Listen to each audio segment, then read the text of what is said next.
Good morning. In the last class we have discussed about the general vegetative phase of the albigo. Okay, albigo, candida, cystopus candidus. The disease is white rust disease, and it is commonly occurring on the members of the crucifers. Today let us discuss about the sexual mode of reproduction in albigo. Here the sexual mode of reproduction is oogamous type, and the sex organs are the male sex organ antheridium and the female sex organ oogonium, and these are formed on the matured filaments of the antheridium and the matured hypha, tip of the matured hypha, antheridium and oogonium. They are produced side by side, and here the oogonium develops at the apex of the matured hyphal branch, and it is called as female branch, and the antheridium is formed on the matured hyphal branch, and it is called as male branch. The nuclei in the young oogonium undergo many mitotic divisions, forming about 100 to 300 nuclei. The nucleus of the oogonium undergo repeated mitotic divisions, forming about 100 to 300 nuclei. The cytoplasm of the oogonium is uniformly vacuolated, and all the nuclei are distributed throughout.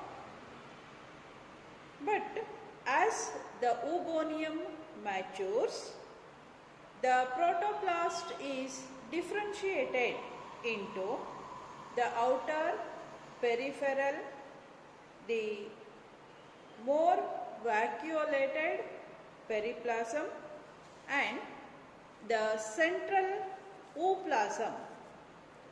The periplasm and ooplasm are separated by a plasma membrane. The ooplasm represents the egg. There are many nuclei in the egg, and it is delimited by the periplasm. Later, all the nuclei except one nucleus, all the nuclei, they migrate to the periplasm, to the outer side.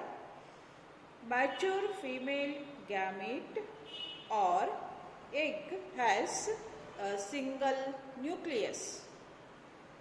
Now coming to the structure of antheridium. Antheridia are elongated, club-shaped and multinucleate structures.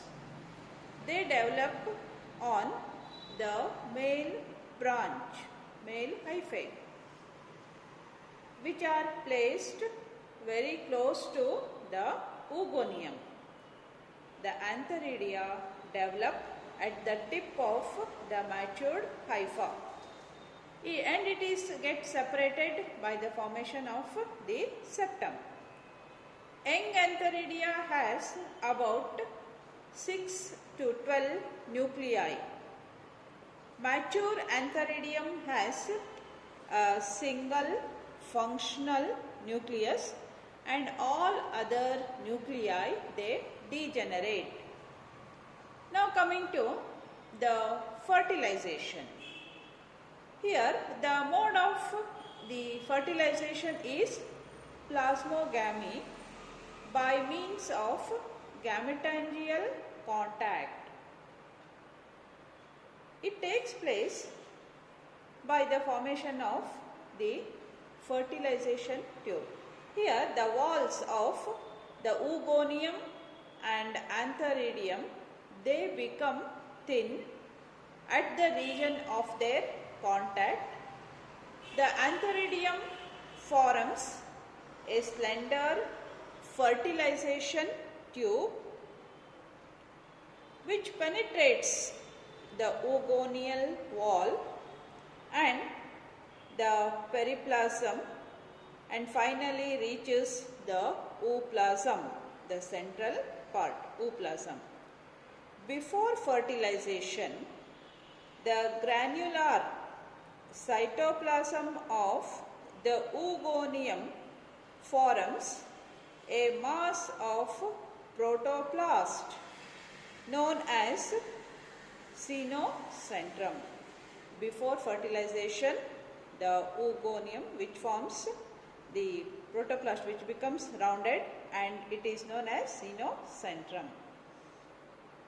The fertilization tube bursts, releasing the male nucleus, which fuses with the egg nucleus.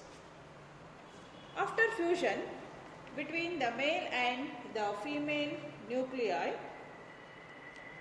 it secretes, the fertilized egg secretes a thick wall around itself, and it is known as oospore. The fertilized egg which is diploid, and it is known as oospore, which secretes a thick wall around itself. The wall of oospore is differentiated into two layers. The wall of the oospore is differentiated into two layers, outer exine and inner entine.